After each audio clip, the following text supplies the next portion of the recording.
Hello friends, मैं आकर्षण गुप्ता आप सबका हिमाचल सारथी की ऑनलाइन क्लासेस में स्वागत करता हूं। तो आज से हम हिमाचल प्रदेश के इकोनॉमिक सर्वे या आर्थिक सर्वेक्षण 2022-2023 के लेक्चर्स की शुरुआत करने जा रहे हैं। तो आपके माइंड में क्वेश्चन आ रहा होगा कि यार हम इस डॉक्यूमेंट को क्यों पढ़ें, आखिर इस डॉक्यूमेंट्स के पढ़ने की जरूरत क्या है। तो आपको हाल ही पता है कि अब सारे एग्जाम हिमाचल प्रदेश के कौन कंडक्ट करवाएगा, आपका Himachal Pradesh public service commission Shimla. अब आप शिमला के जो भी आप प्रीवियस ईयर के एग्जाम्स उठा के देखिए, चाहे इस वर्ष जो आपका प्रीवियस में आपका हिमाचल प्रदेश सर्विस कमीशन या एचएएस का एग्जाम हुआ है, या आपका जो भी नायब तहसीलदार का एग्जाम हुए हैं, या आपके एलाइड के एग्जाम हुए हैं, तो उसमें इस डॉक्यूमेंट से आपको देखोगे लगभग 12 से 15 क्वेश्चन इसी डॉक्यूमेंट से पूछे जा रहे हैं। तो इसकी इंपॉर्टेंस उतनी हो जाती है जिनमें आपके बाकी के कोर सब्जेक्ट्स हैं, जैसे आपका पॉलिटी हो गया, हिस्ट्री हो गया, जियोग्राफी हो गया।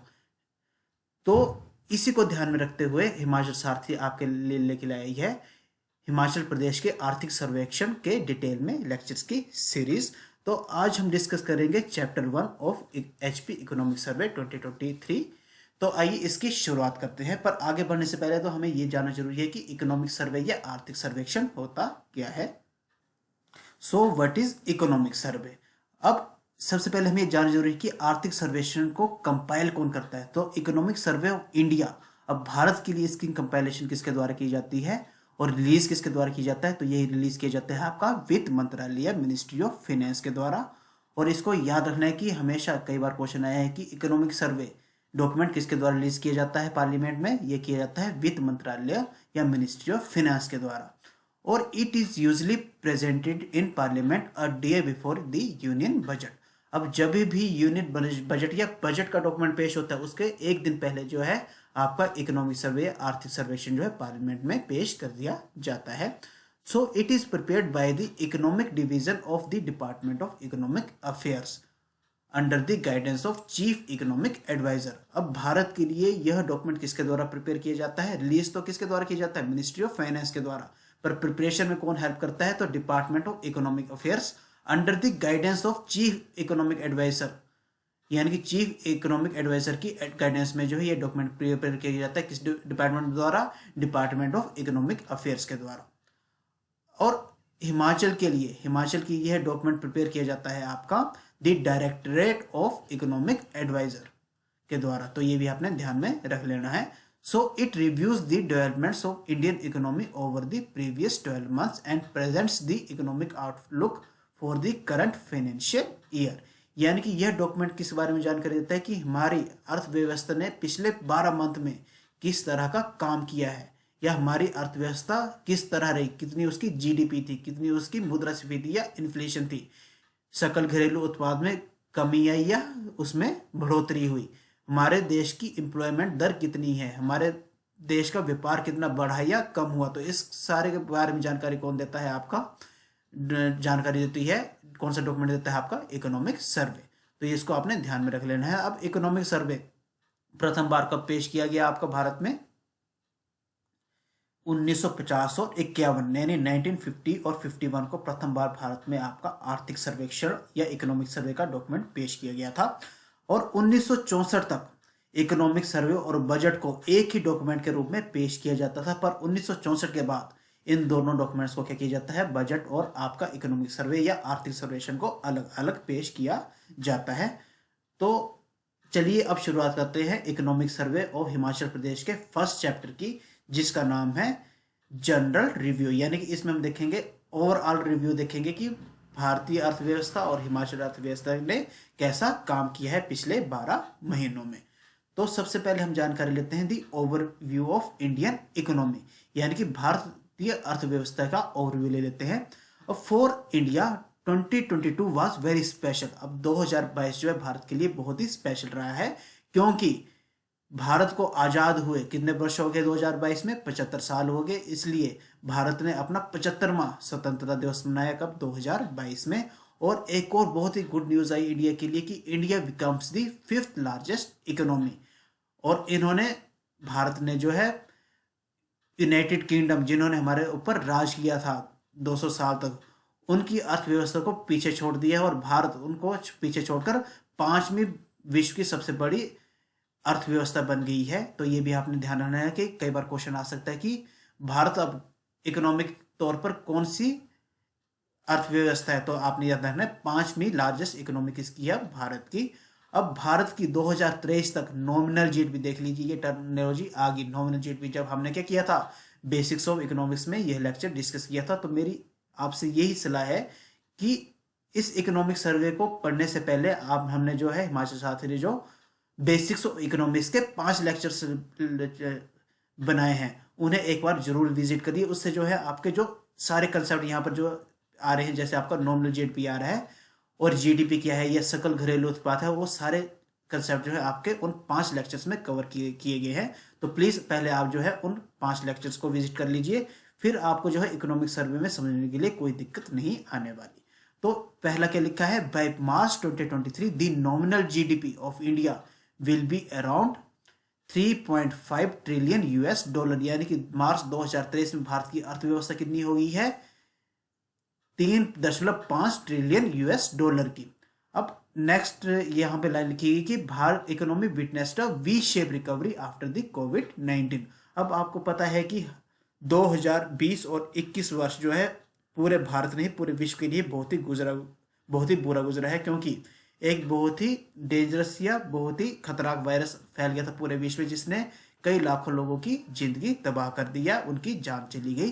पर फिर भी भारत ने जो है इतने मुश्किल हालात को भी पार कर लिया, और भारत की अब जो इकोनॉमी है उसने कैसी रिकवरी की है? वी शेप में रिकवरी की है। अब जानते हैं कि वी शेप की रिकवरी होती क्या है। पर इस क्वेश्चन को आपने ध्यान रखना कि ये इस टाइप का क्वेश्चन भी आपका क्या पुट हो सकता है कहां पर? आपके एग्जाम में, कि हिमाचल ने या इंडियन इकोनॉमी ने किस शेप में रिकवरी की है इकोनॉमी कोविड के बाद। तो वो होगा आपका वी शेप रिकवरी। यानी कि आपको क्वेश्चन पूछा सकता है कौन सी टाइप की रिकवरी की गई है, वी टाइप की, क्यू टाइप की, आर टाइप की, एस टाइप की। तो आपका आंसर क्या होना चाहिए? वी टाइप की, वी शेप की रिकवरी की है। अब ये जानते हैं कि वी शेप की रिकवरी होती क्या है। सो ध्यान से सुनिएगा कि V shape recovery is characterized by a quick and sustained recovery in measures of economic performance after a sharp economic decline. यानी कि वी शेप रिकवरी वो होती है जैसे ही आपकी इकोनॉमी ने क्या किया था, बिल्कुल ही शार्प डिक्लाइन किया था। 2020 और 21 में हमारी ग्रोथ कितनी चल गई थी? नेगेटिव में चल गई थी। पर जैसे वो समाप्त होता, हमारी इकोनॉमी जो है बहुत ही अच्छा या सस्टेन्ड रूप में जो है फिर से दोबारा ग्रोथ कर ली है। तो उसी टाइप को रिकवरी को क्या कहते हैं हम? We shape recovery. तो ये आपने ध्यान में रख लेना है। तो अगली लाइन है आपकी कि GDP of India at constant prices. देख लीजिए, ये भी आपको लाइन आ गई कि जीडीपी एट कांस्टेंट प्राइसेस। तो ये सब चीजें हमने कहाँ कवर की हैं? आपकी जो आपके बेसिक्स ऑफ इकोनॉमिक्स के लेक्चर हैं वहाँ हमने ये सारी टर्मिनोलॉजीज डिटेल में कवर की है। तो फिर से मैं बोल रहा हूँ कि प्लीज़ हमारे जो है इकोनॉमिक्स जो पिछले 5 लेक्चर्स है उनको आप एक बार विजिट कर लीजिए।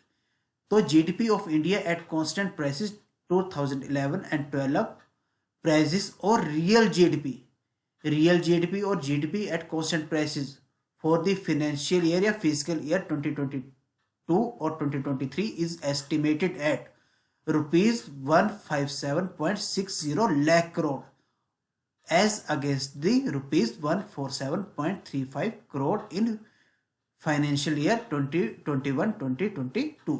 यानी कि हमारे देश की जीडीपी या सकल घरेलू उत्पाद, उसका एस्टिमेशन किया जा रहा है 2022-23 में कितने रुपए का? लगभग 157.60 लाख करोड़ रुपए का। और पिछले वर्ष कितना था ये? लगभग 147.35 लाख करोड़ रुपए का। और ग्रोथ रेट कितनी रहने वाली है इस वर्ष जो है? लगभग 7% पर दर पर हमारे देश की ग्रोथ हुई है। तो ये आपने ध्यान रखने का। और क्वेश्चन है कि जीडीपी ऑफ नेशनल, यानी कि हमारे देश की जीडीपी क्या रही है इस वर्ष? 7.0%। अब आइए अगला लाइन है आपकी, the annual rate of inflation is below 6.0%। अब हमने भी पिछले लेक्चर में हमने जो इकोनॉमिक लेक्चर उसमें डिटेल में समझा कि मुद्रास्फीति होती क्या है। तो हमारे देश की इन्फ्लेशन जो है 6% से 0 रही है, और wholesale prices are rising at a rate below 5%। और होलसेल प्राइसेस जो हैं कितने दर से कम रहे? वो 5% दर से उनकी क्या है? कम रहे हैं। अब wholesale inflation based on WPI for food articles. तो wholesale price index for food articles कितना रहा आपका? 7% या 1.7%. For minerals, it was 17.6%. And for all commodities, it was 12.5%. अब मैंने आपको बताया है कि WPI में भी क्या होती है, एक बास्केट रखी गई होती है जिसमें कुछ आपकी जो भी गुड्स एंड सर्विस है उन्हें रखा जाता है। अब उनमें कितना महंगाई कम हो रही है या ज़्यादा हो रही है, उसके हिसाब से हम देखते हैं कि होलसेल प्राइस इंडेक्स को कैलकुलेट करते हैं। तो होलसेल प्राइस इंडेक्स कितना रहा है ओवरऑल 2021 और 2022 के लिए 12.5%, whereas it is estimated for food articles to be 9.6%. For minerals, it will be 6.7%, and for all commodities, it will be estimated 12.3%.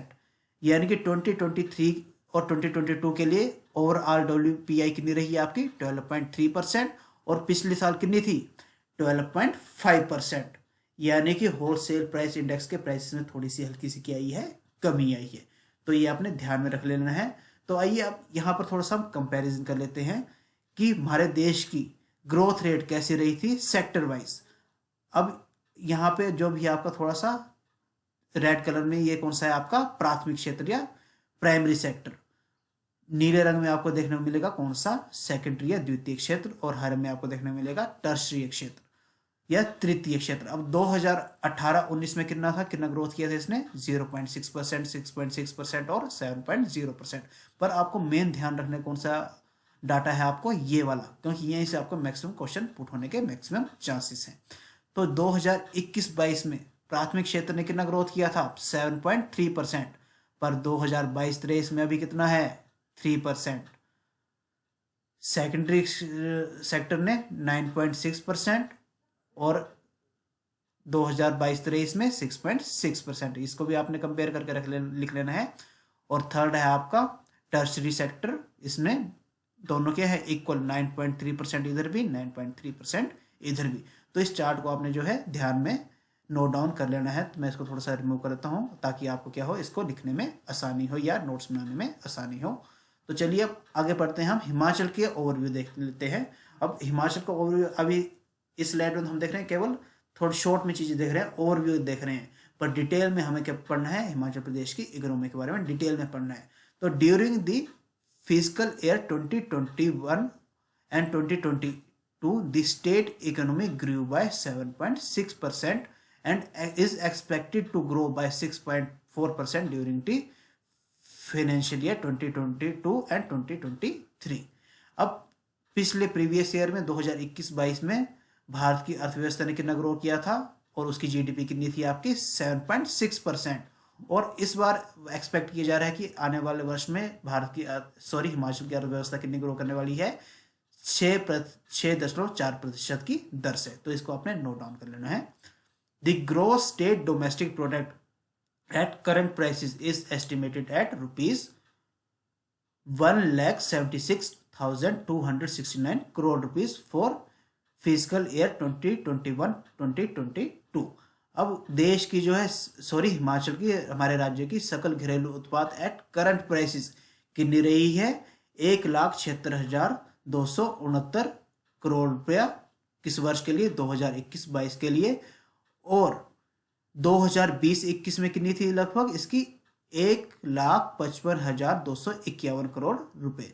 तो ये अपने डाटा याद रख लेना है कि 2021-22 में करंट प्राइसेस का रेट कितना था, कितनी हमारे राज्य की अर्थव्यवस्था ने कितने पैसे कमाए थे, लगभग 1,76,269 रुपए, और इससे पहले 1,55,251 करोड़ रुपए।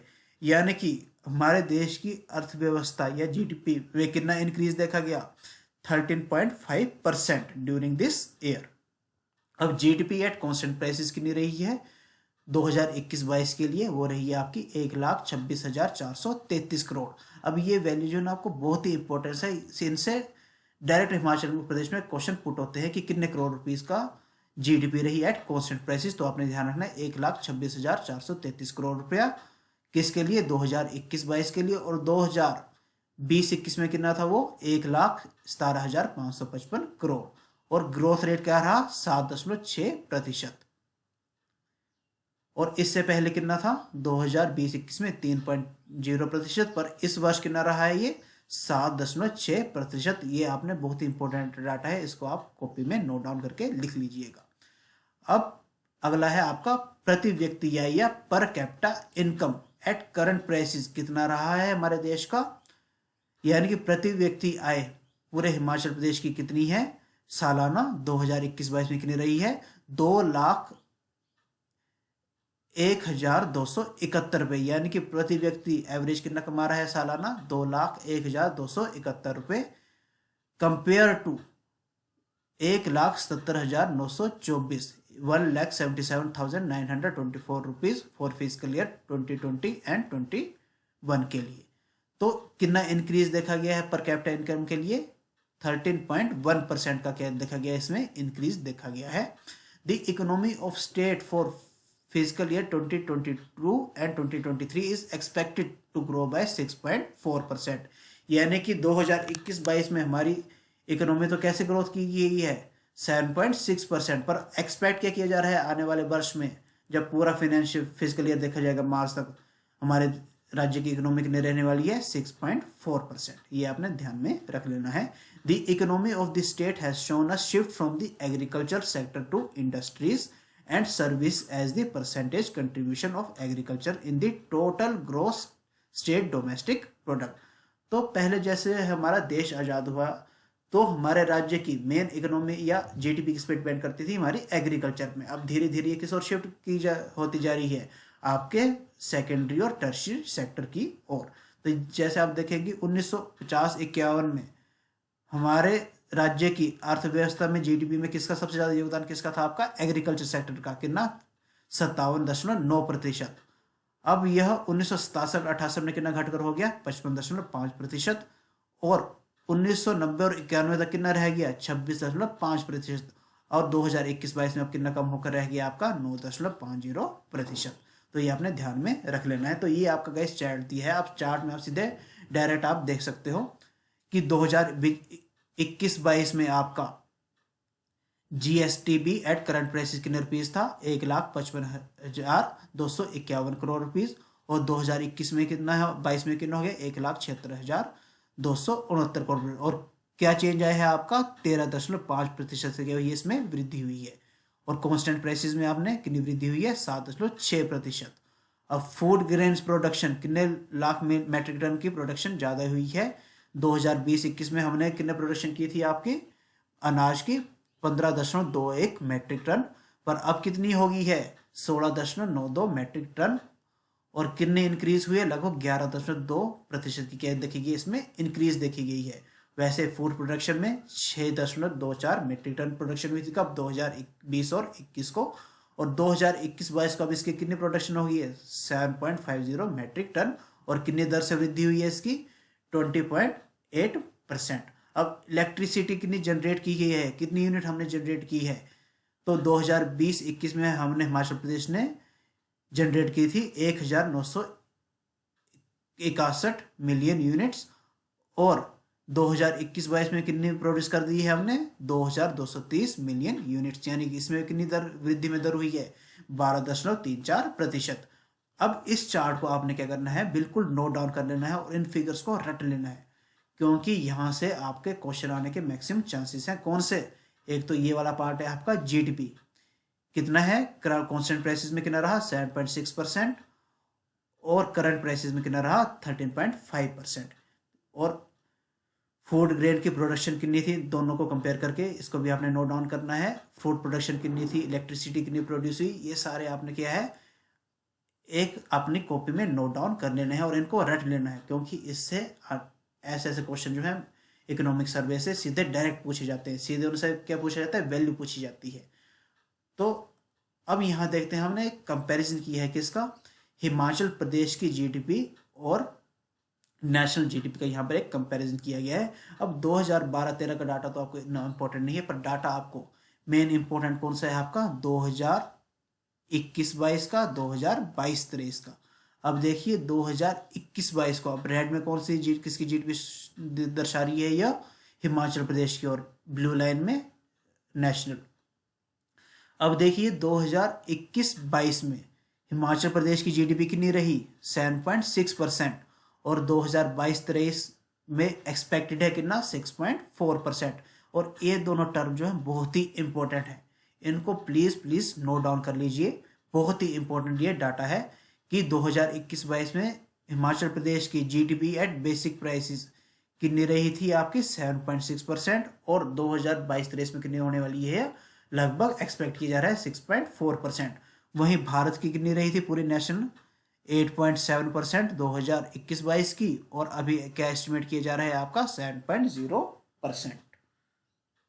अब नेक्स्ट चार्ट में भी कंपैरिजन किया गया है कि प्रति व्यक्ति आय में कितनी बढ़ोतरी हुई है नेशनल लेवल और स्टेट लेवल में।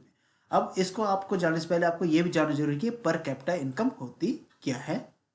सो वो होती है देश की जितनी भी आय आ रही है, यानी जितनी भी जीडीपी आ रही है, उसको आप डिवाइड कर लीजिए पूरी उसकी पॉपुलेशन। जैसे मान लीजिए हिमाचल की जीडीपी कितनी रही थी आपकी, जैसे हमने पिछले चार्ट में आपको देखा था कि हिमाचल की जीडीपी रही थी, यहाँ पे देख लीजिए कितना एट कॉन्स्टेंट प्राइसेस, लगभग 1.1755 1,17,555 करोड़ रुपया। अब इसको, और हिमाचल प्रदेश की पॉपुलेशन कितनी है, लगभग 68 लाख के बराबर है। यानी कि जितनी आय है उसको उसकी पॉपुलेशन से डिवाइड कर दिया जाए तो वो क्या निकल जाएगी आपकी प्रति व्यक्ति आय या पर कैपिटा इनकम। तो इसमें इस चार्ट में कंपैरिजन किया गया है कि पर कैपिटा इनकम कैसी नेशनल लेवल और स्टेट लेवल में। अगेन ये जो डाटा है, ये वाला डाटा सिर्फ यही आपको इस चार्ट में बहुत ही इंपॉर्टेंट है। और रेड लाइन किसकी शो कर रही है आपकी हिमाचल का डाटा, और ब्लू लाइन नेशनल डाटा। अब हिमाचल में प्रति व्यक्ति आय कितनी थी 2021-22 में 13.1%, और 2022-21 में 22-23 में कितनी रहने वाली है, लगभग 10.4%। और वैसे नेशनल में कितनी थी 13.7%, और 2022-23 में कितनी रहने वाली है 18.3%। तो आइए अब थोड़ा सा आगे और जान लेते हैं कि हिमाचल प्रदेश सरकार ने कौन अभी नवनिर्मित स्मारक है, इसने कुछ तो बहुत ही इंपॉर्टेंट स्टेप लिए है। एक तो इन्होंने एक कोष बनाया है, उसे बोला गया है सुख आश्रय सहायता कोष। अब यह कोष क्या है, the Himachal government has set up a Sukh Ashray Sahayata Kosh at ₹101 crore for the needy. अब 100 करोड़ रुपए की सहायता से एक कोष की स्थापना की गई है, और उस कोष का क्या नाम रखा गया है, सुख आश्रय सहायता कोष। अब इसका मकसद क्या है, जो भी हमारे देश के नीडी लोग हैं उनकी हेल्प करना।